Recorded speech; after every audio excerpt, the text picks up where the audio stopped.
ആരാണ് ഈ ചിത്ര?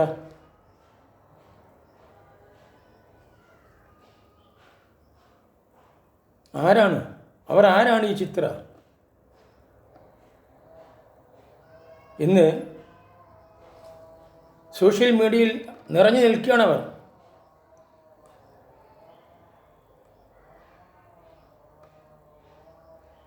പലരും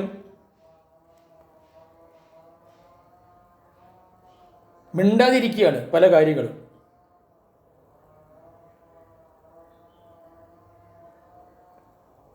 ഞാൻ പാട്ടിനെ ഇഷ്ടപ്പെടുന്ന ഒരു വ്യക്തിയാണ്. എനിക്ക് പാടാൻ അറിയില്ല, പക്ഷേ പാട്ടിനോട് വലിയ ഭ്രമമാണ്. പാടാൻ വെമ്പൽ കൊള്ളുന്നൊരു വ്യക്തിയാണ്. അതുകൊണ്ട് തന്നെ ഞാൻ ഗായിക ചിത്രയെ ഒരു സെലിബ്രിറ്റിയായിട്ടാണ് കാണുന്നത്. എന്ന് മാത്രമല്ല, ലോകം മുഴുവൻ 24 മണിക്കൂറും ചിത്രയുടെ പാട്ടുകൾ ധ്വനികളായി മുഴങ്ങിക്കൊണ്ടിരിക്കുന്നുണ്ട്. ഈ പാട്ടുകളൊന്നും മൂടാത്തവർ നമ്മുടെ ഇടയിൽ ആരെങ്കിലും ഉണ്ടോ? സത്യത്തിൽ അവർ കേരളത്തിൻ്റെ മാത്രം വാനമ്പാടിയല്ല, ഇന്ത്യയുടെ വാനമ്പാടിയാണ്. ഹിന്ദിയിലും തെലുങ്കിലും കന്നഡയിലും തമിഴിലും മലയാളത്തിലും ഒരേപോലെ പാട്ടുകൾ പാടിയിട്ടുള്ള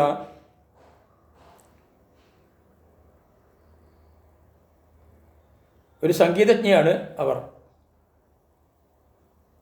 ഇപ്പോഴും അവർ പാടി വരുന്നു. എന്ന് മാത്രമല്ല, ഹൈന്ദവ, ക്രൈസ്തവ, ഇസ്ലാമിക ഭക്തി ഗാനങ്ങൾ ധാരാളം അവർ പാടിയിട്ടുണ്ട്. അവർ അമ്പലനടയിലും ഇരുന്ന് പാടും, പള്ളി മേടയിലും ഇരുന്ന് പാടാറുണ്ട്. ചില പാട്ടുകളൊക്കെ ഞാൻ ചില ആൽബം തന്നെ കണ്ടിട്ടുണ്ട്. അവർ ഈശോമിശിഹായുടെ രൂപത്തിന് മുമ്പിൽ കൈകൂപ്പി നിന്നുകൊണ്ട്, മേരി മാതാവിന് മുമ്പിൽ കൈകൂപ്പി ഇരുന്ന് മുട്ടുമടക്കി മുഴങ്കാലിൽ ഇരുന്നു കൊണ്ട് അവർ ഭക്തി പുരസരം കൈകൂപ്പി പാടുന്ന ഞാൻ ഉള്ളതായ പല ആൽബങ്ങളും ഞാൻ കണ്ടിട്ടുണ്ട്.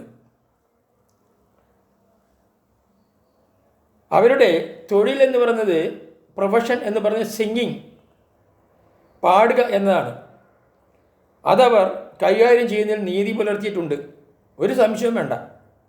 ഇന്ന് വരെ അവർ, ഞാനൊരു ഹിന്ദുവാണ്, ഹിന്ദു ഭക്തിയാണ്, ഞാൻ ക്രൈസ്തവ ഭക്തിഗാനങ്ങൾ പാടില്ല, മുസ്ലിം ഭക്തിഗാനങ്ങൾ പാടുകയില്ല എന്ന് പറഞ്ഞിട്ടില്ല. ഭക്തിഗാനങ്ങൾ ഏതുമാകട്ടെ അവർക്ക് ഇരുകൈയും നീട്ടി അവർ സ്വീകരിക്കാറുണ്ട്. പിന്നെ എന്തിനു വേണ്ടിയാണ് ഈ സൈബർ അറ്റാക്ക്? കാരണം അവർ ഹൈന്ദവരുടെ മാത്രം പാട്ടുകാരിയല്ല, അവർ ക്രൈസ്തവരുടെ മാത്രം പാട്ടുകാരിയല്ല, അവർ മുസ്ലിമിൻ്റെ മാത്രം പാട്ടുകാരിയല്ല, അവർ ഇന്ത്യയുടെ പാട്ടുകാരിയാണ്. ചിത്ര ഇന്ത്യയുടെ പാട്ടുകാരിയാണ്. ഇന്ത്യയുടെ മനസ്സിൽ സ്ഥാനം നേടിയിട്ടുള്ള ഗായികയാണ്. അതുകൊണ്ടാണ് ഈ സൈബർ അറ്റാക്ക് എന്ന് വേണമെങ്കിൽ നമുക്ക് അങ്ങനെയും ചിന്തിക്കാം, വിചാരിക്കാം.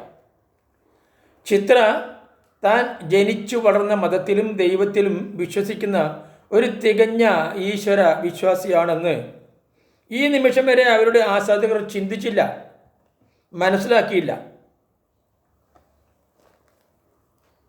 Fundamental rights ചിത്രയ്ക്കും കൂടിയുള്ളതാണ്. ഏത് മതത്തിൽ വിശ്വസിക്കുവാനും വിശ്വസിക്കാതിരിക്കുവാനും, പ്രചരിപ്പിക്കുവാനും പ്രചരിപ്പിക്കാതിരിക്കുവാനും എല്ലാവർക്കുമുള്ള സ്വാതന്ത്ര്യം ഗായിക ചിത്രയ്ക്കുമുണ്ട്. സംഗീതാസ്വാദകർ അത് മറന്നുപോയോ, അല്ലെങ്കിൽ മനഃപൂർവ്വം അത് മറച്ചു വെച്ചുകൊണ്ട് അവർക്ക് നേരെ അറ്റാക്ക് നടത്തുകയാണോ ചെയ്തത്? നാം ചിന്തിക്കേണ്ട വിഷയമാണത്.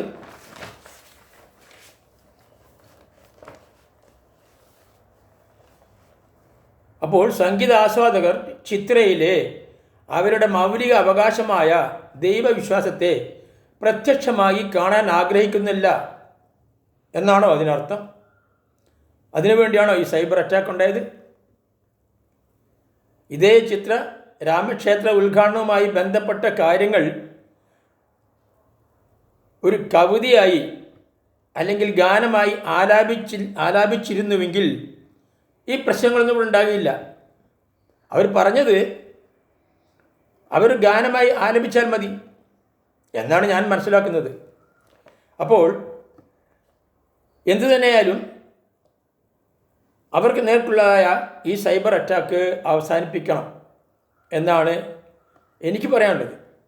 കാരണം ലോകപ്രശസ്ത സിനിമാ നടൻ അമിതാഭ് ബച്ചൻ, ഗായകൻ ശങ്കർ മഹാദേവ് തുടങ്ങി പ്രശസ്തരായ സെലിബ്രിറ്റികൾ രാമക്ഷേത്രത്തിൽ നാം കണ്ടു. ആ ഉദ്ഘാടന വേളയിൽ അവരെ നാം കണ്ടു.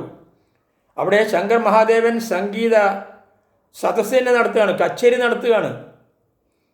ഇതിനെതിരെ എന്തേ നിങ്ങൾക്ക് സൈബർ അറ്റാക്ക് ഒന്നും ഇല്ലേ? എന്നെ കേട്ട നിങ്ങൾക്ക് എല്ലാവർക്കും നന്ദി, നമസ്കാരം.